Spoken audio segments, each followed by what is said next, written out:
In this video we are going to focus on the what is meant by dynamic testing, what are the advantages and disadvantages of dynamic testing.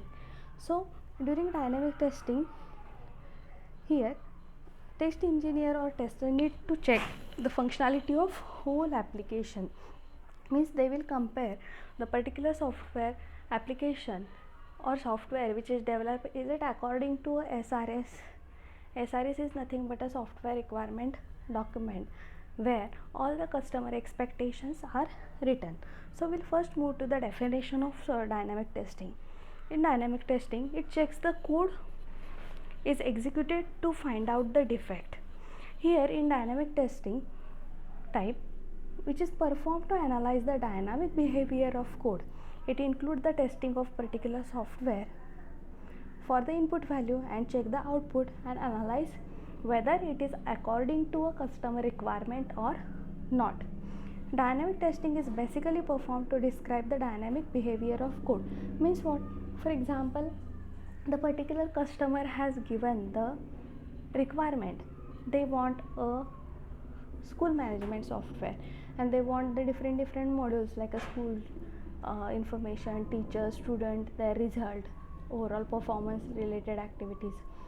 And while providing the input, means while registering the particular student and how its output, how whether PDF is generated or the whole information of student is presenting as per the customer requirement or not, is tested in the dynamic testing.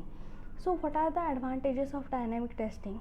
It discloses very difficult and complex defect. Means as we have seen in static testing, what happened, the related defects which are in code will get found out by the particular developer. So while checking the dynamic behavior of software, some complex defects may be there, they are revealed. Means whatever the defects which are not covered in the static testing, here in dynamic testing it's possible to find out that particular hidden defect. In dynamic testing, it covers the defects which are not detected or not revealed or not find out in the static testing. It increases the quality of software product or the application which is being tested. In dynamic testing, it detects the security threats as well. Means this particular dynamic testing is useful for a development of secure application. Then what are the disadvantages of dynamic testing?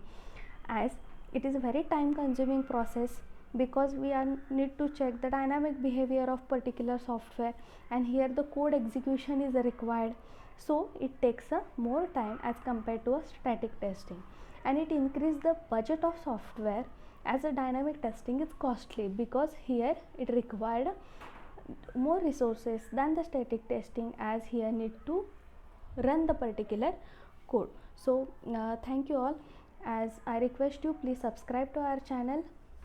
Please do comment on which point you want a next video. I will try to make a video on same, and do share our channel. Thank you.